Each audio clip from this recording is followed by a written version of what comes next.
everyone, you may have heard the saying that a pawn is a pawn, but that is just not the case. Some pawns are different, and rook pawns in particular deserve some special treatment. In this video, we'll be looking at how to deal with rook pawns in an endgame with the help of a puzzle theme that comes up really frequently in puzzle rushes. You often come across puzzles that go something like this. After a series of exchanges, the kings race up the board, which seems pretty strange because the general saying is that passed pawns are meant to be pushed. But the passed pawn here is completely ignored in these puzzles. The reason for this is that there's a clear way to defend against a rook pawn, and that's to get your king to the promotion square of the pawn. The problem for the person with the pawn is that there's no way to chase the king away from this corner. If we move the pawn across one square, what would usually happen is that if our opponent goes king to c8, we can go our king across, outflank it, and then we end up promoting the pawn. Similarly, if they go in the other direction, so over to a8, we can outflank them and then promote our pawn. Going back over here, the problem is that after our opponent moves, we don't have an extra file. We don't have like a whatever comes before A in order to move our king there and get out of the way of the pawn. So all that we can really do is move our king across. They can go back. We can try going here. They go up. And there's just no way to chase the king away. If you don't entirely believe me, you can go play this position out against a computer yourself. And no matter what you end up trying as white, you're going to end up getting a draw from our starting position over here. If you know the end position, your plan in the game, no matter which side of this you're on, becomes quite simple. If you're playing white and it's your turn to move, don't waste time trying to maybe get off position of the king to try and go attack the pawn from behind. Rather just beeline straight to the promotion square, and then your king can just have a nice holiday on the h1 and g1 squares. If you're busy attacking in this position, which is what we had in the puzzle, what you need to do is make sure that instead of wasting time and pushing your pawn, you're making sure that your opponent doesn't manage to get to the square. The way to do that then is king to g4, where we're covering these three squares, and the king just can't move closer because it's cut off. They're obviously not going to give up, so now they're trying to do this route to get to the back, so once again we cut them off, these three squares are covered, and they go again, we go over here, and now even if they try and come back in this direction, our pawn is just going to be too fast for them. Time is also really important here, and I can't emphasize this enough.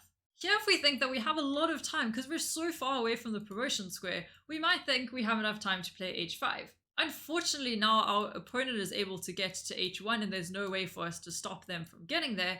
They now just have to shuffle back and forth, and we went from a completely winning position to a completely drawn position. It's one example of why it's so important to take your time and calculate in an endgame, because playing one normal looking move like pushing your passed pawn can make a huge difference to the final result. I'm going to give you a little bit more of an advanced tip, and it's something I actually only learned in 1700 and it helped me quite a lot, and it's based on the same underlying theory.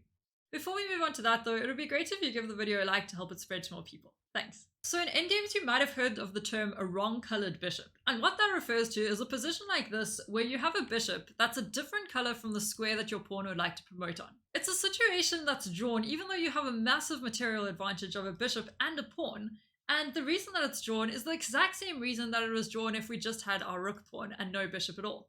The reason is that we just can't chase the enemy king away from the corner. If it's our opponent's move over here, their plan is very simple. Just stay on a8 and b8. So let's say they go to b8, what else do they do? If we check them, they just go back to the square. We're not chasing them away, and now we have to be really careful because king over here, it's stalemate, our opponent has no more moves. If we move our bishop somewhere else, after the check over here, they just go back again. You can check them over here, they go back.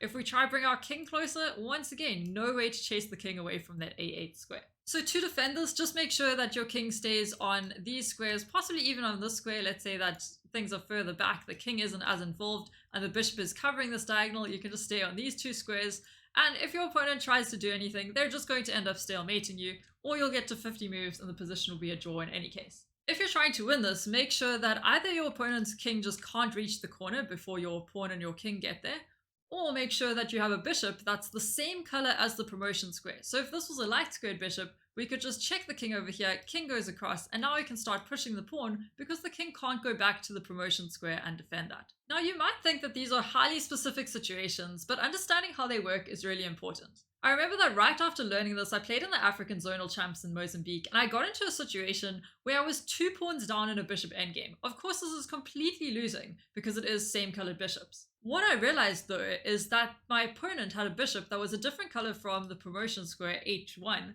So if I could trade off my bishop over here for their g-pawn, then it was going to just be a draw, even though I'd end up being a bishop and a pawn down. Sure enough, my opponent pushed the pawn to g5, which looks like a really logical move. You're busy advancing one of your passed pawns, and your king is busy supporting it as well.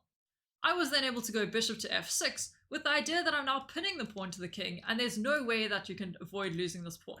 Sure, I have to give up the bishop for it if you go something like this, and then I take over here, or if you move the king, I once again take over here. But the important thing is that my king can reach h1, and h1 is a different color to the bishop, so I managed to get a draw in a game that I otherwise would 100% have lost. So if this can happen in an over-the-board game against an experienced opponent who wasn't in any time trouble, it's definitely going to pop up in one or two of your games at some stage in the future. I really hope you found this video helpful. Thank you so much for watching, and if you want to learn a bit more about endgames, you can check out this video linked over here.